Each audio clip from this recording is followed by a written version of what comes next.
होता ही नहीं होता है। वैसे ही नर्क से आया हुआ व्यक्ति 50 गोरों के बीच में अलग ही काला नजर आता है। समझ रहे ना बात मेरी? जैसे 8-10 कालों के बीच में एक गोरा आ गया तो समझ जाना चाहिए भैया मेकअप बढ़िया किया हुआ है, यानी कि वो व्यक्ति खूब सज धज के आया है। और वहीं तमाम गोरों के बीच में अगर एक काला आ जाए महाराज, समझ जाना चाहिए इसमें ब्यूटी पार्लर का भी असर नहीं हुआ। तो आप लोगों के बीच में ऐसे कुछ काले बैठे हुए हैं जो यमराज की लाठी खा के नरक की यातना भोग कर यहाँ आए हुए हैं। अब मैं एक एक करके सबका नाम तो नहीं जानता हूँ, चेहरे से बता दूंगा, ठीक है? अब वो चेहरे बताए जा रहे हैं यहाँ। तो कैसा स्वभाव है उनका जो नरक से आए हैं? सुना दे पक्का? फिर मत कहना महाराज आपने इतना गंदा क्यों बोल दिया। देख लो, मैं अभी भी इस श्लोक को छोड़ दूंगा, आगे बढ़ लूंगा। सुना दूं? वाह। अत्यंत कोपा कटुका च वाणी दरिद्रता च स्वजने सुवैरम नीच प्रसंग कुलहीन सेवा चिन्नानिधि नरकागतानां।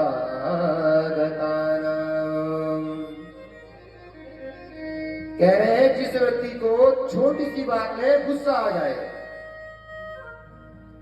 आपके बीच में अगर कोई ऐसा व्यक्ति बैठा ना जिसको थोड़ी सी बात में बिल्कुल लाल टमाटर हो जाए, तो ऐसा व्यक्ति नरक से आया है और नरक को जाएगा। बताओ किसको गुस्सा नहीं आता? हाथ खड़ा करो। सब नरक से आए हो महाराज, गई भैंस पानी में। फिर कह रहे कटुकाच वाणी, जिसकी वाणी बड़ी कौवे की तरह कर्कश है, हमेशा कहीं लगा रहता है या लगी रहती है, और हमेशा प्यार से कभी बोलता ही नहीं या बोलती ही नहीं। इसकी वाणी बड़ी तीखी है, चुभती है, इसका बोलना अच्छा लगा ही नहीं। ऐसा व्यक्ति नरक से आया है और नरक को जाएगा। तो आप लोग तो बड़ी प्यार से बातें करते हो यार, मैंने किसी को लड़ते हुए देखा ही नहीं। तो आप कहां से आए हो? स्वर्ग से। स्वर्ग जाओगे या नहीं जाओगे तो बाद में पता चलेगा। फिर कहते हैं दरिद्रता च, जो व्यक्ति दरिद्री है, दरिद्री किसे कहते हैं? असंतुष्टो वा दरिद्रो, अपने पास होते हुए भी मेरे पास है इस बात का सुख कम, दूसरे के पास ज्यादा क्यों है इस बात का दुख जिसको ज्यादा हो, उसे दरिद्री कहते हैं। अपने दुख से कम दुखी, पड़ोसी के सुख से जो ज्यादा दुखी हो, ये मुझसे ज्यादा सुखी क्यों है, ऐसे व्यक्ति को दरिद्री कहते हैं। और ऐसा व्यक्ति नरक से आया है और नरक को जाएगा। तो आप लोग तो लोग दूसरे को आगे बढ़ाते रहते हो, सबसे जलते नहीं हो। तो आप लोग कहां से आए हो? स्वर्ग से, और स्वर्ग को जाओगे। सच है, आप किसी से नहीं चिढ़ते हो। दूसरों की तरक्की को देखकर सच में अगर आपके मन में प्रसन्नता होती है तो आप कहां से आए हो? स्वर्ग से, नर्क के नहीं हो। स्वजने सुवैरम, जो अपने सगे संबंधियों से झगड़ा करता है, बैर करता है और लोगों से बेवजह ईर्ष्या द्वेष रख के शत्रुता पालता है, ऐसा व्यक्ति नरक से आया है और नरक को जाएगा। लेकिन आप तो देरानी जेठानी भाई भाई मिलकर रहते हो कि नहीं रहते हो? कितने लोग आज भी ज्वाइंट फैमिली में? हाथ खड़ा करो।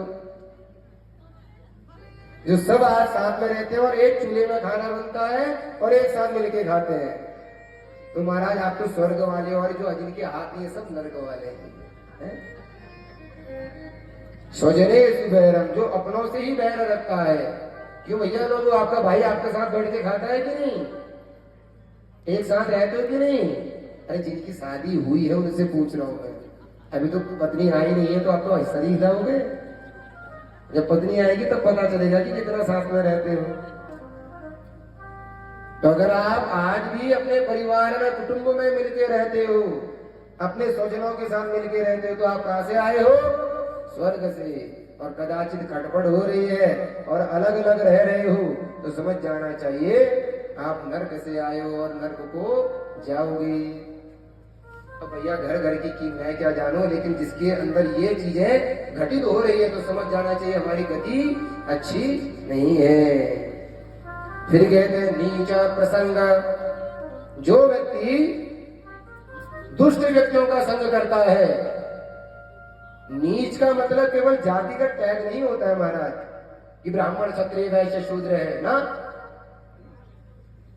भागवत में सांख्य शास्त्र में देवहूति मैया कहती है मेरे लिए तो वो शूद्र श्रेष्ठ है जो हरि भक्ति में लगा हुआ है, और मेरे लिए वो ब्राह्मण उतना ही नीच है जो हरि भक्ति से गया गुजरा हुआ है।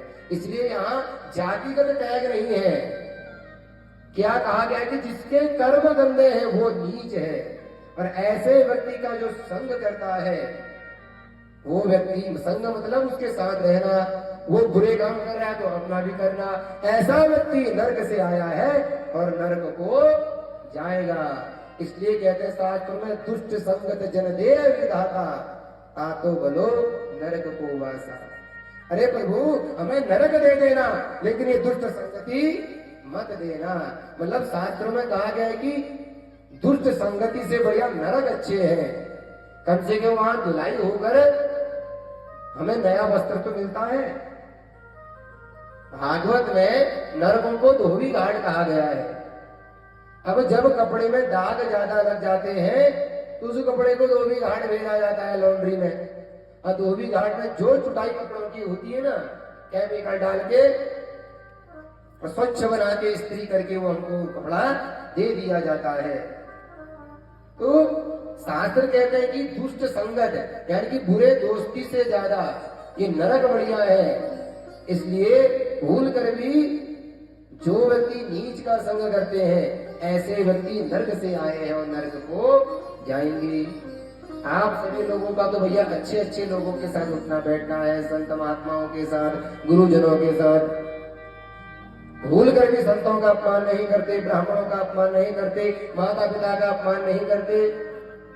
अपना खाने से पहले माता पिता क्यों पूछते हैं पिताजी आप खाओगे, अपना खाने से पहले संत महात्माओं को पहले खिलाते हैं।